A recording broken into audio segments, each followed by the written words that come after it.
په پیل کې هم د مهمو خبرونو سرټکي.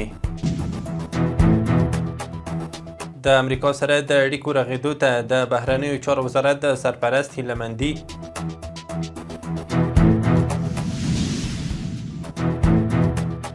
افغانستان کې د میندو د مړینې په اړه د ملګرو ملتونو د ماشومانو د ملاتړ صندوق د مسؤل څرګندونې. یو شمېر سوداګرو او پوهنتون استادانو سره د هیواد د پخواني ولسمشر کتنه.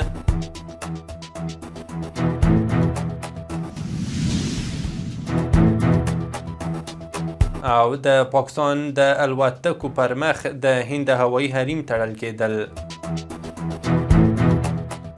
سلام د واک ټلویزیون درنو لیدونکو، وخت مو بخیر. د شپږ بجو بشپړو خبرونو ته ښه راغلاست.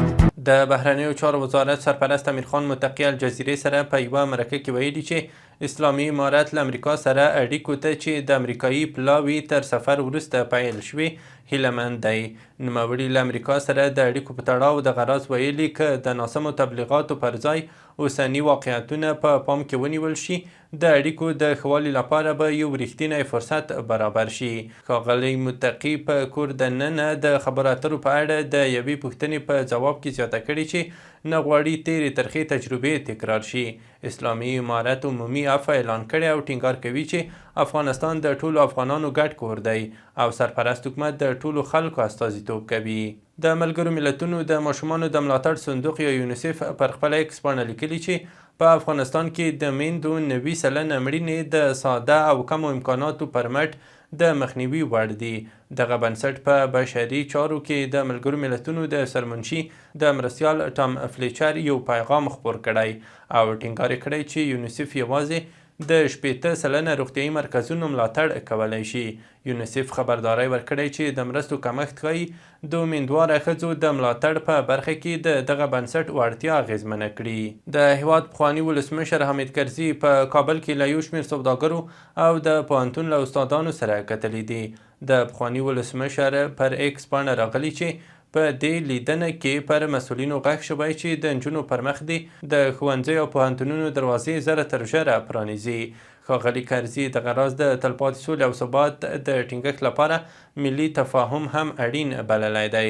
د ناستې ګډونوالو هم نجونو ته د زده کړو د زمینې پر برابرولو ټینګار کړی دی. دا په داسې حال کې دی چې پخواني ولسمشر حامد کرزي تر دې وړاندې هم څو ځله د نجونو د زده کړو د پیل کېدو په تړاو غوښتنې کړې دي. د میدان وردګ ولایت د امنیې قمندانۍ مسؤلینو خبر ورکړی چې د کابل کندهار پر لویه لار د یوې ترافیکي پیښې له امله 8 کسانو ته مرګ ژوبله اوښتېده.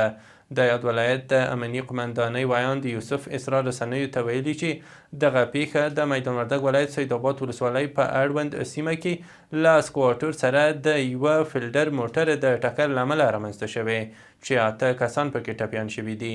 اسرار زیاته کړي چې ټپیان د یادې ولسوالۍ ملک محمد خان روغتون ته لیږدول شوي دي.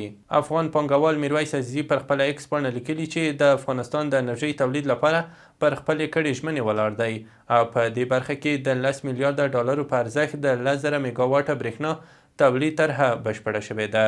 نوموړي ویلي چې دغه طرحه د بېلابېلو سرچینو لکه د ډبرو سکرو، طبیعي ګازو، باد، لمر او اوبو څخه د برېښنا د تولید اړوند ده.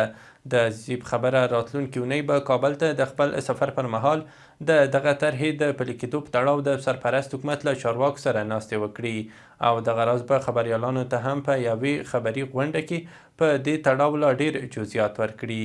د کډوالو ستونزو ته د رسېدنې عالي کمیسیون خبر ورکړی چې پرون له پاکستان او ایرانه 961 کورنۍ راستنې شوي دي.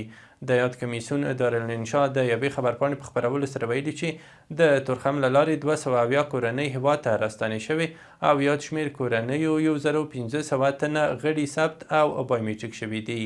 سرچینې زیاته کړي چې 222 کورنۍ چې د غړو شمېر یې 1253 تنه وو ننګرهار، کونړ، لغمان او کابل ته لیږدول شوي دي او یادو کورنیو ته څه باندې 204,000 افغانۍ کرایه هم ورکړل شوې ده. په تورخم کې دغه راز په مجموعي ډول 294 کورنیو سره 2,480,000 افغانۍ مرسته هم شوې ده. امریکایي تلویزیوني شبکې NBC په تازه خپاره کړي راپور کې ویلي چې دغه هیواد ته زرګونه ورغلي افغان کډوال اوس د ایستل کېدو له ګواښ او له نامعلوم برخلیک سره مخ دي.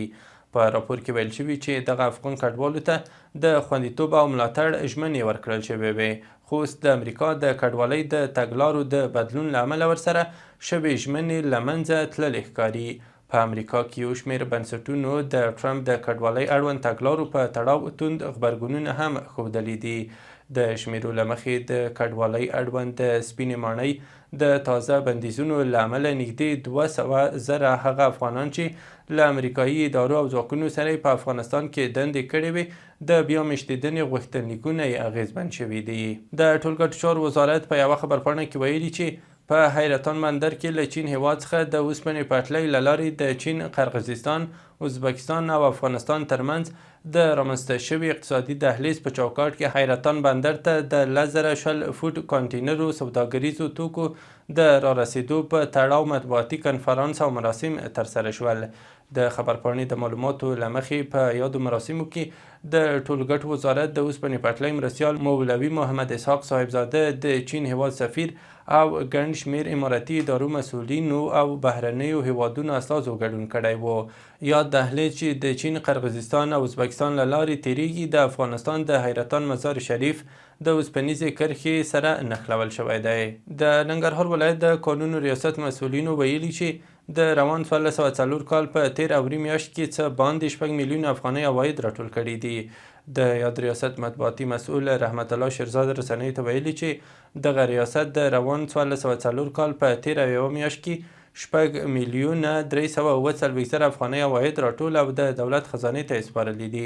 د هغه په خبره دغه عواید د مرمرو، ډبرو او ساختماني موادو څخه ترلاسه شوي دي.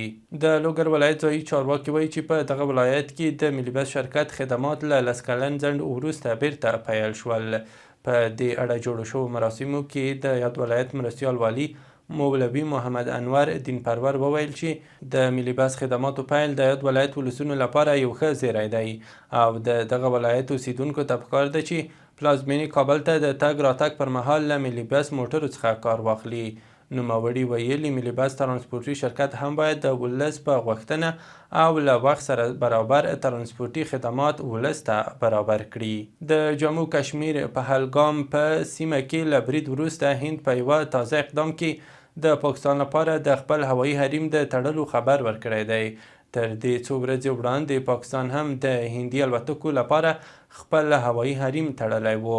د پاکستان او هند تر دې وړاندې پریکړې وروسته له شمالي هند څخه لویدیځ ته د نړیوالو الوتنو لپاره اوږد واټن خلکو ته سرخوږی جوړ کړی دی. سرچینې ویلي چې ځینې شرکتونه د الوتکو لپاره د سون توکو د لوړ لګښت ستونزو سره مخ دي. او وروستی خبر مهم ده چې اسوسییټډ پریس راپور ورکړی چې د اوکراین او امریکا ترمنځ په واشنګټن کې یو اقتصادي تړون لاسلیک شوی دی. په راپور کې ویل شوي چې دا تړون د چهارشنبې په ورځ داسې مهال لاسلیک شوی چې ډونالډ ټرمپ په دې وروستیو اونیو کې له اوکراین د امریکا د پوځي او اقتصادي مرستو په بدل کې د غرامت غوښتنه کړې ده. د امریکا د خزانې وزیر سکاټ بیسنیټ ویلي چې دا تړون به له اوکراین سره د اقتصادي پروژو د پانګونې او اقتصادي بیا رغونې په ګړندي کېدو کې مرسته وکړي. د اوکراین د اقتصاد وزیر هم منلي چې دغه تړون له امریکا سره د ګډ صندوق د جوړېدو په موخه لاسلیک شوی دی. د نو لیدونکو له ملتیا مو مننه. مهم او وروستي خبرونه مو همدومره وو.